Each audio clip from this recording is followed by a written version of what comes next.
Fight against polio, a serious and life-threatening disease, mainly affecting children under 5, which can cause paralysis and, in the most serious cases, permanent disability.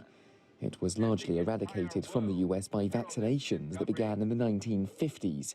By 1979, the United States was officially polio-free. Polio had been an extraordinary concern with hundreds of thousands of cases and, tens of thousands of deaths over the period of time until the introduction of the Salk vaccine, at which point there was a dramatic turnaround, what we would call control, elimination, and then essentially eradication. Now, health officials have identified the virus that causes polio in New York City's sewage water, suggesting local transmission of the virus. It's frightening because it's a really terrible disease. When I was a child, kids that I played with died.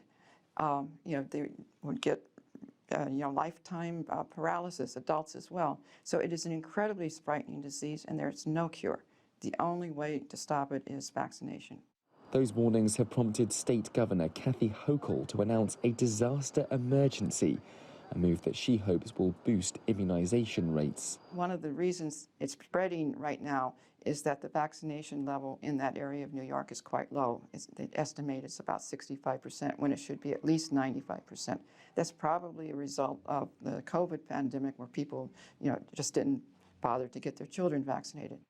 The emergency order issued on Friday is the state's third this year alone, in addition to similar orders in response to outbreaks of coronavirus and monkeypox.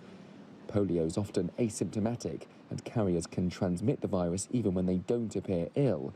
It can also be contracted by anyone who's unvaccinated. It's why New York's health commissioner is urging residents to recognize the risk, saying we simply cannot roll the dice. Benji, Hyer, CGTN.